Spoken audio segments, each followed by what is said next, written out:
The storm came out of nowhere, heavy, dark clouds rolling over the small town of Willow Creek, Montana swallowing the last bit of sunset.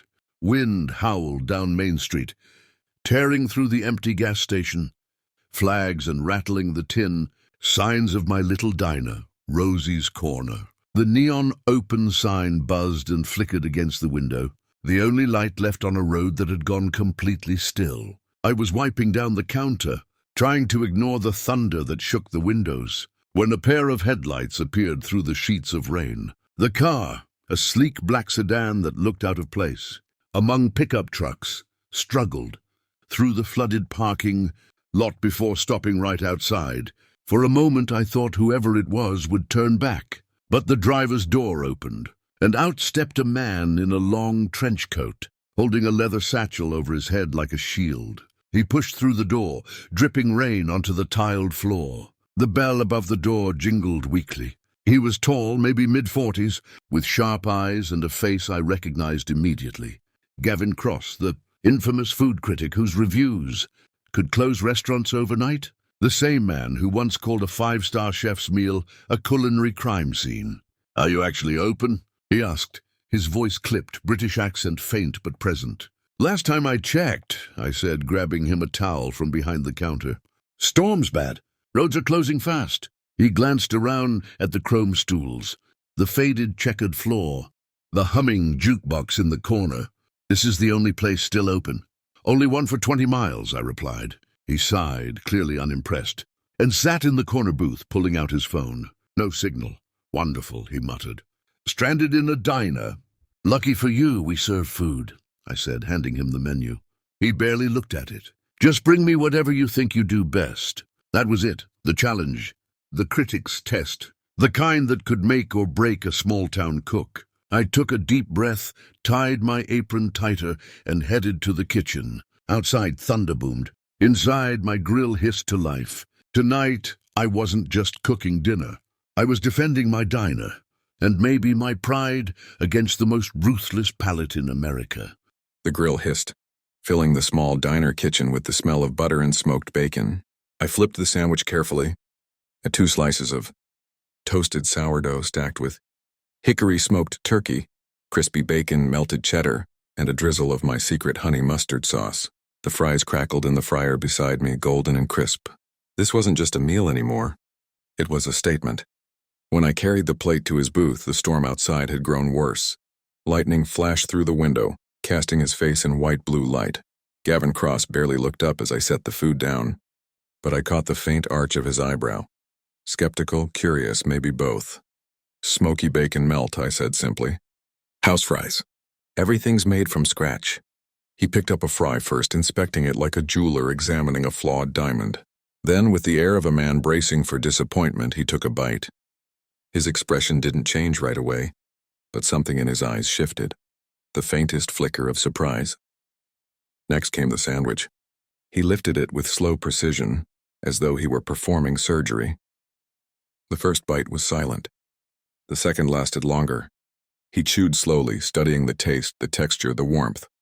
Finally, he spoke. "You made this?" I leaned against the counter, pretending to clean a mug. "Last I checked." He set the sandwich down, still analyzing. "It's balanced. Sweet, smoky, salty. The sauce, and that's your own recipe?" "Yeah, been tweaking it since I was 15, I said. He looked at me for the first time like I wasn't just another small-town cook.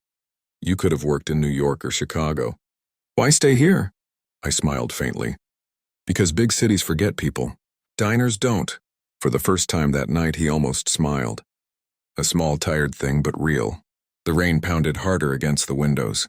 Then, with a deep breath, he said quietly, "I once called diners like this culinary graveyards." I smirked. "Then I guess you just found life in one." The lights flickered, the power cut out, and the diner fell into soft candlelight. He took another bite, eyes softening. For a man famous for tearing down chefs, he looked almost at peace. Outside, the storm raged on. Inside, something had just changed. Not just in him, but in me, too. By the time the storm began to settle, it was long past midnight. The diner felt suspended in time, quiet, warm, and dimly lit by the flicker of 3 candles on the counter.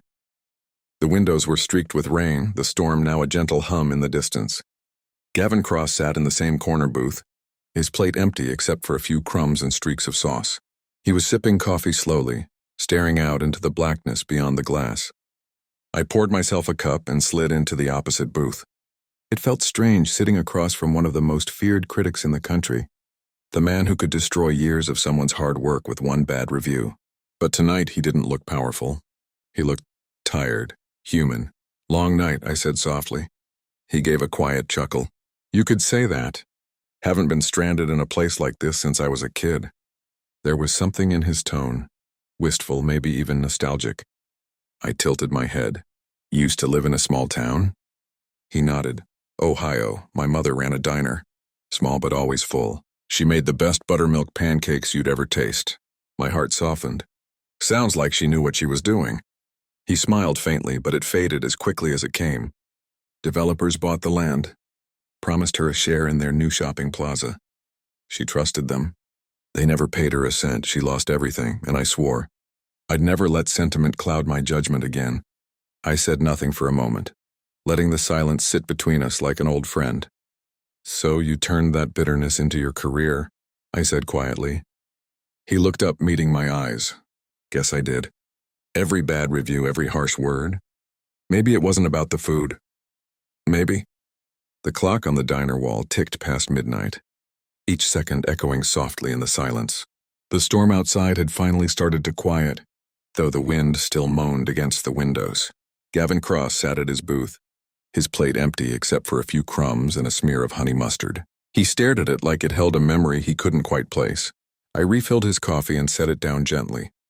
"Another slice of pie?" "On the house." He looked up, the harshness in his eyes now dimmed. "You don't have to."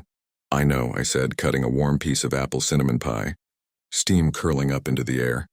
"But sometimes, people need something sweet before they go back out into the world."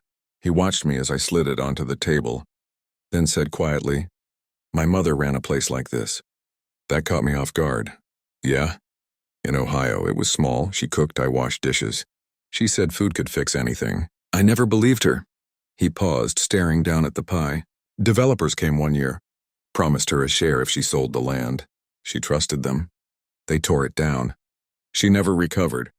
His voice cracked slightly, and for the first time, I saw not the critic from TV, but a man who had been carrying guilt for years. "I'm sorry," I said softly. "That must have been hard." He nodded. After that, I couldn't eat diner food without feeling bitter. I told myself I was exposing mediocrity, but maybe I was just punishing what reminded me of her. The rain outside softened into a drizzle. I stood there, unsure what to say, then finally murmured, "Maybe that's why you came here tonight. Maybe you weren't stranded. Maybe you were meant to find her again in a way." He blinked, caught off guard. Then he picked up the fork and took a bite of the pie. His eyes closed. A slow exhale. "It tastes like home," he whispered. The lights flickered back on just then, humming softly to life. He opened his eyes, a small grateful smile forming. "You saved me tonight, Rosie, from more than bad weather." And for the first time, the world's harshest critic looked human. Made stuff. Finally, when the sweet cake comes out of the oven, exuding its tempting aroma, everyone gathers around to enjoy it together. The joy in their hearts is hard to express in words. Come and try making your own chocolate cake.